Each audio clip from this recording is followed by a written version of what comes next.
Hello, everyone. This is the Papa John's Railsplitters on the mic. We're talking with Lincoln Memorial University head athletic trainer Clint Gibson today. Clint, welcome.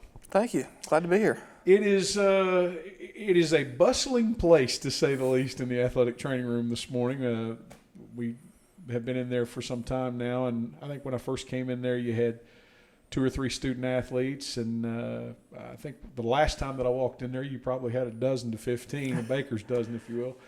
But, to think that in reality there's no collegiate games taking place for the most part right now, but practices are going on. It seems like there's a lot of people in that athletic training room today. Yeah, we're definitely full bore right now. Everybody's practicing hard. We're kind of getting to the end of our fall seasons. Typically after practicing a lot, everybody kind of gets a little banged up here and there, kind of nature of the beast, but they're definitely rolling, trying to finish strong and stay as healthy as we can and get real healthy going into break so we can be ready to go in the spring. Back in my days, my first days of college, we didn't know what an athletic trainer was.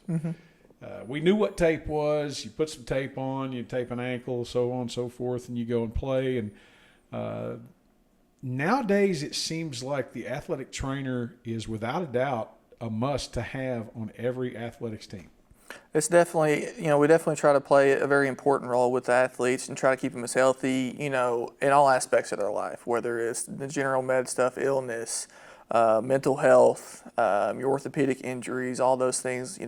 We definitely take on all roles really with the athletes in any part of their medical care and try to keep them as healthy, mind, body, and soul, ready to go and ready to compete with what they're here to do. Again, I'm kind of dating myself here a little bit, but if you go back decades, and there's the date that I was trying to avoid, the primary responsibility of the athletic trainer was the treatment, care, and prevention of athletic injuries. That goes so far beyond that in this day and age. Yes, definitely so. We're definitely with our athletes in all aspects of their care. Whether it's something going on with mental health, they're struggling there.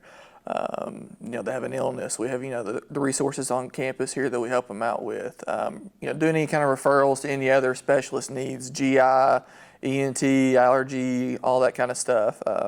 Really there to make sure that they're as healthy as possible, make sure they get the most out of their experience here at LMU and keep them ready to go. So if you go back, let's call it 9 or 10 months, when COVID-19 comes around, that adds a whole new dynamic to how you can do these things.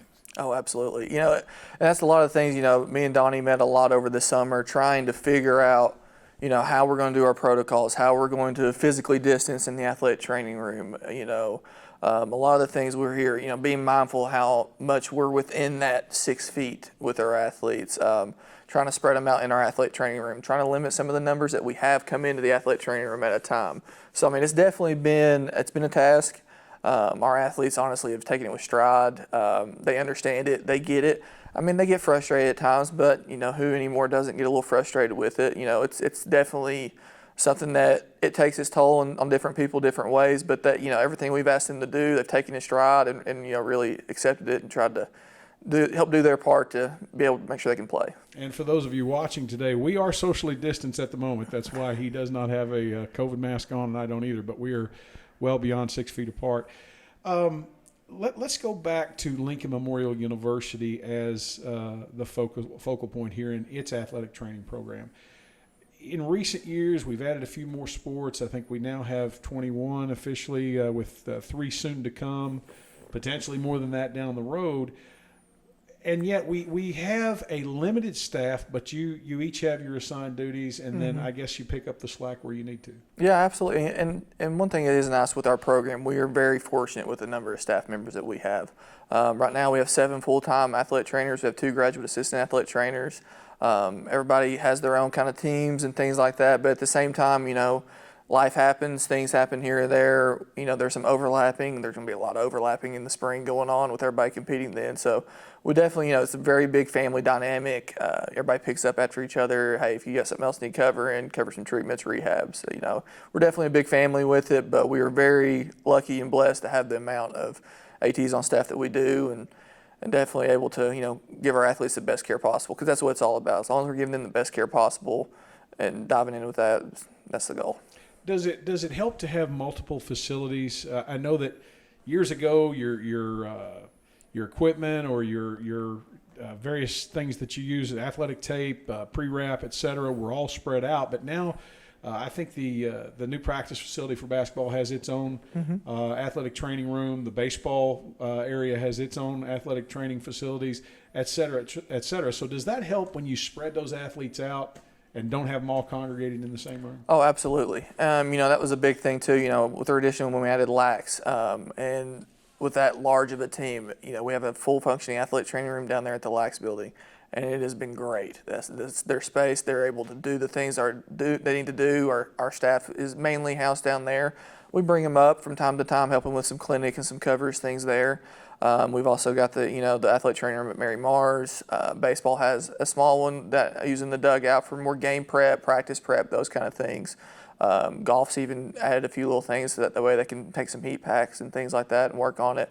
Our indoor practice facilities have been amazing, and the things that are in there that we're going to be able to use, across the board for all of our athletes. With the big whirlpool we have in there now, having other teams come in there from time to time and use it and really try to help, make sure it's a holistic, big family approach with all of our teams. I hear some more stories every now and then from those in the athletic training field that it seems like the job never really ends. There's times they get calls in the middle of the night from student athletes that are having aches and pains or needing to do something about this or that. But you don't really have a set schedule of hours because obviously you've got to accommodate the student athlete. Oh yeah, and that's one of the things with college athletics. It's a full-time job. It's a 365. They're always looking to compete. They're always looking to get better.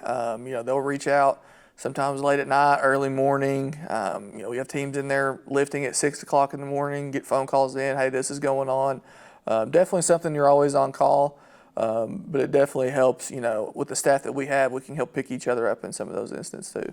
Other than what we've already discussed, what do you see as being expected from you here at LMU as head athletic trainer? A lot of the things I kind of take on are, especially with the coverage, helping make sure we got everything covered, our equipment, supplies, helping, kind of deal with some of the things that come up, with as many athletes and as many teams as we have in our staff. You have little issues come up here or there, coverage conflicts and things like that. So a lot of those roles I take on is, especially it's going to be crazy in the spring trying to make sure we got everybody covered, whether they're here or away. It's going to be a nice little daunting task, but I think luckily with the staff we have, I think we'll be ready to go and be good to go to do it. Of course, Don Grigsby is, I think, the assistant athletics director for sports medicine. Yes. He has a wealth of knowledge when it comes to the athletic training field. Sam Gino leaving us, but I'm sure there'll be plans to replace her or bring in a new person in that position. You don't ever truly replace anybody. They kind of bring their own flavor, but obviously you've got some coworkers there, some colleagues, if you will, that you can refer to if there's ever any question about this is kind of something that shows a little concern. Yeah, absolutely. Me and Donnie were, I was a student here at LMU and came back, so I've known Donnie for 10 years now. We definitely bounce a lot of ideas off each other. That's one thing with our staff too. We're always everybody has their own specialty. Whether that's somebody that's really good with rehab with hips and legs, or they're more of a cupping, scraping kind of person, me with shoulders, elbows. We're always kind of bouncing ideas off each other, trying to help, hey, this is something weird, I've kind of hit a wall here. What can you help me out? We definitely, work well together. Our staff works really well together. A lot of us have been here for at least 3 to 5 years. So we're definitely, we don't have a lot of turnaround. You have some every now and then, and that's just expected. But, we're definitely a tight, close-knit group. We definitely lean on each other a lot. So how do you juggle the rigorous schedule of an athletic trainer, much less a head athletic trainer, with a family life? It's definitely a struggle sometimes. Especially phone goes off a lot at night. Emails, text messages, things coming up. I think a lot of it too, though, is really trying to compartmentalize that. When I'm home, I'm home. Handle the things I need to handle, but some things may wait till the kids go to bed. One thing I'm very lucky and blessed with is our staff is very understanding of me having a family, being a dad, being a husband. Things come up, kids get sick, kids need doctor's appointments. So luckily our staff, we're all so close that hey, I got to go be dad. I don't have a thing to worry about. Everybody kind of picks me up, and we do that for each other in a lot of those instances. we're still in the midst of COVID-19, and things are still occurring. We're still learning. We're still dealing with the various day-to-day life that is the life with a pandemic.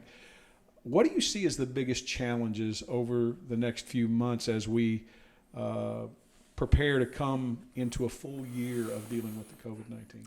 I think at this point, with the holidays, the flu season is definitely probably going to have a little bit of that. That's going to make it kind of tricky too, because a lot of these illnesses, they're very similar.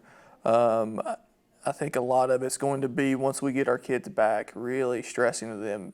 We've said it 100 times. Really keep to the bubble, keep to the LMU bubble, stay to ourselves, try to practice those guidelines that we can with masks and physical distancing and things like that, and really try to do their part to protect themselves.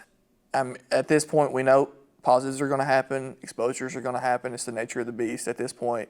And you can definitely tell as we've kind of gone through this more and more, we kind of roll with it a little bit more. There's not as much of a freak out with it. Not to say really a freak out, but a major cause of concern.